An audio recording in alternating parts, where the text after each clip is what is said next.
आज जो अहम समाअत हुई है सदारती रेफरेंस की, आज पहली बाकायदा समाअत थी जो 5 रुकनी बेंच ने की, और उसमें जो सबसे अहम चीज़ जो सामने आई, एक बात तो ये आई कि चीफ जस्टिस ऑफ पाकिस्तान मौजूद जस्टिस उमर अता बंदयाल ने आज रिमार्क्स देते हुए कहा है कि पार्लियामेंटेरियन जो वोट डालेगा वो वोट तो काउंट होगा, वरना ये तो वोट की तौहीन है। जबकि इसके अलावा इसका मतलब था कि वो ये कह रहे हैं कि जो वोट, चाहे वो डिफेक्शन वाले मेंबर्स हों, अगर वो वोट कास्ट करेंगे तो उनका वोट काउंट होगा। लेकिन उन्होंने कहा कि इसके बाद जो 63A के तहत जो नाअहली होगी उसकी मुद्दत को अभी देखना बाकी है, वो क्या होगा। और इसके अलावा उन्होंने ये भी कहा कि जो पार्लियामेंट है ये उसने तय करना है। और जस्टिस जमाल मंदोखेल ने भी, जो मौजूद जज हैं, उन्होंने भी पूछा जो अटॉर्नी जनरल थे कि क्या ये पार्लियामेंट तय कर सकती है, ये पार्लियामेंट लेजिस्लेट कर सकती है इसकी मुद्दत। तो उन्होंने अटॉर्नी जनरल ने कहा कि जी बिल्कुल इसका यही है। तो उन्होंने कहा फिर जब आपके पास जवाब है कि इसका क्या हल है तो फिर आप हमारे पास क्यों आए हैं। ये बड़ी दिलचस्प आज दलाइल हुए। आज मौजूद जस्टिस एजाजुल हसन और जस्टिस मुनीब अख्तर जो थे, उनके रिमार्क्स पर अमूमन जो अटॉर्नी जनरल खालिद जावेद खान थे वो एग्जैक्टली करके उनसे इत्तफाक करते नजर आए। जबकि जो अगर मौजूद चीफ जस्टिस उमर अता बंदयाल की दाएं तरफ देखा जाए तो जो जस्टिस मज़हर आलम खेल थे और जो जस्टिस जमाल मंदोखेल थे वो अमूमन टफ़ टाइम देते नज़र आए अटॉर्नी जनरल को। तो बड़ा दिलचस्प था आज की समाअत, आज पहले दिन। और अटॉर्नी जनरल ने कहा है कि वो कोशिश करेंगे कि एक दिन और अगर उनको मिल जाए और 2 घंटे मिल जाए तो वो अपने आर्गूमेंट्स को कंक्लूड कर लेंगे, जिसके बाद दूसरी सियासी जमातों की बारी आएगी। लेकिन इस सब पर जो अंदर आज कोर्ट रूम का माहौल था, जो अहम रिमार्क्स थे, उन पर आज बात करेंगे। हमारे साथ सीनियर जर्नलिस्ट मौजूद हैं, सुप्रीम कोर्ट ही कवर करते हैं, हसन अयूब हैं, ARY के सीनियर कॉरेस्पॉन्डेंट हैं, और आज TV के सीनियर कॉरेस्पॉन्डेंट अदील सरफराज भी हमारे साथ मौजूद है। तो इनसे ज़रा पूछते हैं। जी हसन, आप आज थे कोर्ट रूम में, और आपको क्या आज आपकी नज़र में इस, अगर मैं हेयरिंग के ये जो 2 घंटे थे इसका क्रक्स पूछूं तो आपकी नज़र में कौन से अहम रिमार्क्स थे जो आपको लगा ये केस की आज के दिन तक सिमत तयन करते नज़र आए? देखें, आज जो तयन हुआ है ना, देखिए चीफ जस्टिस उमर अता बंदयाल जो हैं वो बड़ा न्यूट्रल तरीके से इस केस को चला रहे हैं। जो बात आप मतलब एक तासुर दे रहे हैं बहुत से लोग, ऐसी बात नहीं है। उन्होंने बड़ी वाज़ेह बात कर दी। उन्होंने एक तो बात बता दिया कि ये मेंबर पार्लियामेंट का कॉन्स्टिट्यूशनल राइट है कि वो वोट कास्ट करे और उस वोट को मानना है। लेकिन साथ उन्होंने ये कहा कि कॉन्स्टिट्यूशनल ही जो कॉन्सिक्वेंस है वो भी इसका है। अब वो कॉन्सिक्वेंस को हमने तय करना है। सवाल अब अदालत के सामने एक ही रह चुका है। अदालत ने एक सवाल का जवाब दिया है और बताया है कि जो बाकी 2 सवाल हैं वो भी गैर मायनी हो चुके हैं, और सवाल एक ही है कि कॉन्सिक्वेंस क्या है। क्या वो डी सीट है, क्या वो डिस्क्वालिफिकेशन है, और अगर डिस्क्वालिफिकेशन है तो फिर वो कितनी डिस्क्वालिफिकेशन, उसकी मुद्दत क्या होगी? उसकी मुद्दत क्या है, यानी 5 साल के लिए है, ताहयात के लिए, या 1 टाइम के लिए है, यानी डी सीट है। इसके अलावा दूसरी बात जो उन्होंने की, सबसे अहम बात की कि उन्होंने कहा कि ये मामला जो है ये पार्लियामेंट में जाना चाहिए। ये देखें, क्योंकि आईनी इदारा है वो सुप्रीम कोर्ट ऑफ पाकिस्तान, इस तरह पार्लियामेंट भी आईनी इदारा है। और वो कहते हैं कि जो कॉन्स्टिट्यूशन है उसके अंदर हम उसको रीड इन भी अगर करना है हमने तो बड़ा लिमिटेड स्कोप है हमारा, क्योंकि अटॉर्नी जनरल फॉर पाकिस्तान जो है जो अपनी तरफ से बड़े अच्छे दलाल दे रहे हैं, और बाकी उनके दलाल बड़े अच्छे हैं। अगर केस देखा तो उनका केस बड़ा कमज़ोर है और वो बड़े अच्छे तरीके से अपना केस पेश कर रहे हैं। और वो केस उनका ये है कि जो फ्लोर क्रॉसिंग है, लोटा क्रेसी है, इसको जो है इसकी हौसला शिकनी होनी चाहिए। लेकिन जो इस पर भाई वो जस्टिस जमाल मंदोखेल ने उनको कहा भी कि क्या वज़ीर-ए-आज़म को बादशाह बनाना चाहते हैं, तो इस पर अटॉर्नी जनरल ने जवाब दिया कि हम बादशाह तो नहीं बनाना चाहते, लेकिन हम लोटा क्रेसी को भी रोकना चाहते हैं। जी बिल्कुल जी, सेंट्रल आइडिया तो यही था ना। अब अटॉर्नी जनरल फॉर पाकिस्तान जो हैं वो अपना केस ये पेश कर रहे हैं कि अगर आज की बात नहीं है, वो टाइम्स टू कम के हवाले से बता रहे हैं कि अगर लोटा क्रेसी का अगर रास्ता आज ना रोका गया तो फिर हमेशा अगर कोई स्लिम मेजॉरिटी वाली यानी 4-5 वोटों वाली अक्सरियत वाली अगर पार्टी आती है तो 5 लोग खरीदो और गवर्नमेंट जो है वो कोलैप्स कर जाएगी। तो इसी के हवाले से जस्टिस मुनीब अख्तर और जस्टिस एजाजुल हसन के रिमार्क्स भी आए, क्योंकि कई लोग समझ रहे हैं कि वो बड़े हामी हैं प्रेसिडेंशियल रेफरेंस की और सज़ा बड़ी रखना चाहते हैं। लेकिन एक चीज़ उनको कवर करते हुए मैंने अंदाज़ा लगाया कि वो बड़े टेक्निकल लोग हैं और वो हमेशा इस किस्म के सवाल करते हैं। अब ये देखिएगा जब दूसरी साइड आएगी तो उससे भी वो क्वेश्चंस करेंगे और ऐसे लगेगा कि शायद वो उनकी फेवर में है। तो अभी जो समाज चलनी है इसमें बड़ा ऊंच नीच आना है। ऐसा आज अगर हम किसी कंक्लूजन पर पहुंचना चाहें तो वो नहीं पहुंच सकते। कंक्लूजन आज का एक ही है और जो चीफ जस्टिस ने वाज़े कर दिया है कि वोट कास्ट होगा, कॉन्स्टिट्यूशनल राइट है, और ये वोट जो है वो कास्ट होने का जो कॉन्स्टिट्यूशनल कॉन्सिक्वेंस अगर पार्टी पॉलिसी के खिलाफ वोट कास्ट करते हैं तो वो भी होगा। बिल्कुल आपने बिल्कुल हसन ने बड़े बेहतर तरीके से वजाहत की है कि एक चीज़ तो क्लियर होगी कि वोट तो काउंट होगा, यानी कि एक सवाल का जवाब मिल गया। दूसरे का रह गया कि वो मुद्दत क्या होगी, उसके कॉन्सिक्वेंसेस की जो अगर डिस्क्वालीफाई होना है या उसी वक्त सिर्फ डी सीट होना है, वो क्या है ये अभी तय होना बाकी है।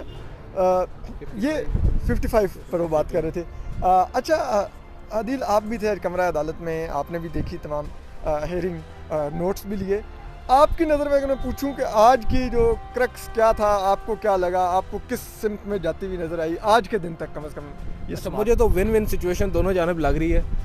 कुछ चीज़ें जो हैं वो उनकी शायद फेवर में जा रही हैं गवर्नमेंट की, बिलखसूस जो लोटाक्रेसी की बात अभी हसन भाई ने भी की है। यहाँ पर जस्टिस मुनीब अख्तर और जस्टिस इजाज़ुल एहसन ने बड़ी वाज़ेह लाइन ली है। उन्होंने, जस्टिस मुनीब अख्तर ने एक जगह पे लिखा है, कहा है कि if you are committed to a party then you are committed to a party, you can't have it both ways. और उन्होंने ये भी कहा है कि one got to be toeing a party line, अगर वो पार्टी का बंदा है तो उसको पार्टी लाइन से हटकर नहीं जाना चाहिए, ना जाना होगा। आइन और कानून यही कहता है, जो उनकी अब तक की अंडरस्टैंडिंग है। मज़ीद भी अभी इसमें पढ़ेंगे, जैसे हसन भाई ने कहा कि दीगर वकला भी हैं। रज़ा रब्बानी को चीफ जस्टिस ने कहा कि हम अमाइकस बनाते हैं, ताम वो खुद आगे वो भी अब अपने यहाँ पे आर्गूमेंट्स देंगे। उनके आर्गूमेंट्स बड़े मैटर करेंगे इस पर्टिकुलर केस के अंदर, क्योंकि वो वकील भी नहीं है लेकिन एक सीनियर पार्लियामेंटेरियन के तौर पर।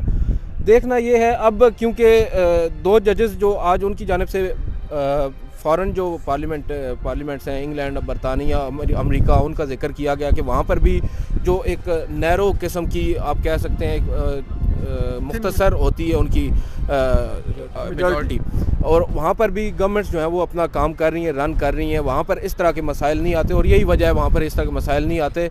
यहाँ पर 63A के हवाले से चीफ जस्टिस ने कहा है कि अभी हम लोग इतने ज़्यादा शायद मैच्योर नहीं हैं, इस वजह से इस तरह की प्रोविजंस हमारे आइन में दी गई हैं, जैसे कि 63A है। अभी क्वेश्चन ज़्यादा उठाए गए हैं, कोई ऑब्जर्वेशन एज सच आप उनको नहीं कह सकते कि उन्होंने ऑब्जर्वेशन दी है कि ये होने जा रहा है। अभी मैटर करेगा, दीगर भी वकला हैं, उनके आर्ग्यूमेंट्स भी। और यहाँ पर एक और इम्पॉर्टेंट चीज़ है, जो PTI के वकील हैं, अभी अटॉर्नी जनरल तो हुकूमत की तरफ से आ रहे हैं, PTI के वकील अली ज़फ़र, वो क्या यहाँ पर आर्ग्यूमेंट्स अपने रिटर्न वहाँ पर जमा करवाते हैं, और उसके बाद जो अपोजिशन की जमातें हैं वो किस साइड पे लेके जाती हैं। जहाँ तक बात है नाअहली की, नाअहली के ऊपर अभी ये सवाल उठ रहा है, और ये भी अभी सर्टन नहीं है कि नाअहली होगी, क्योंकि यहाँ पर डी सीट होने की बात की है। जमाल खान मंदोखेल साहब ने आर्टिकल 55 का भी उन्होंने हवाला दिया, और बार बार वो एक ही बात, बल्कि एक जगह उनका उनके साथ मुख्तसर मुकालमा भी हुआ अटॉर्नी जनरल के साथ। उन्होंने उनसे कहा है कि आप 95 आर्टिकल जो है 95 उसको पढ़ें, तो जिस पर उन्होंने कहा कि अभी मैं पढ़ चुका हूँ। उन्होंने कहा कि आप इसको बार बार पढ़ें, हमें समझ आएगा। तो उन्होंने कहा आप अगर 63A बार बार पढ़ें तो वो भी आपको समझ आ जाएगा, इस तरह की यहाँ पर। लेकिन बहरहाल हमें ये लग रहा है कि अब जस्टिस मदर आलम मियां खेल भी, वो भी ये जो बात है ना इसकी डी सीट होने की, उस बात को बार बार उन्होंने भी किया है। और डिस्क्वालिफिकेशन के ऊपर एज सच अभी तक जजेस ने अपना माइंड डिस्क्लोज़ नहीं किया, और उसके ऊपर अभी ऐसा जितने क्वेश्चंस आए भी नहीं है। अटॉर्नी जनरल भी अब कल होपफुली उसके ऊपर अपना आर्ग्यूमेंट करेंगे और उसको बिल्ड आज सिर्फ डिफेक्शन की हद तक रहा कि पार्टी मेंबर को डिफेक्शन करनी चाहिए या नहीं, 63A की रूह उस पर मैं कहते हैं आज ज़्यादातर उसके। बिल्कुल, और आज की ये मेन चीज़ अब हसन भाई ने असल खबर आपको दे दी है कि वोट डलेगा, और वो जो है ना एक बात यहाँ पर हो रही थी। और यहाँ पर एक सवाल भी आज जमाल खान मंदोखेल, डलेगा तो काउंट नहीं होगा, पहले PTI के लोग कह रहे हैं। नहीं, असल खबर ये नहीं है। पर आप अगर पकड़ लें, ये जो है फ़ोन पकड़े आप अभी, और मैं खबर इनको देता हूँ। अच्छा, खबर आज की ये है कि पाकिस्तान तहरीक इंसाफ को एक ब्रीथिंग स्पेस मिली है। क्या मिली है?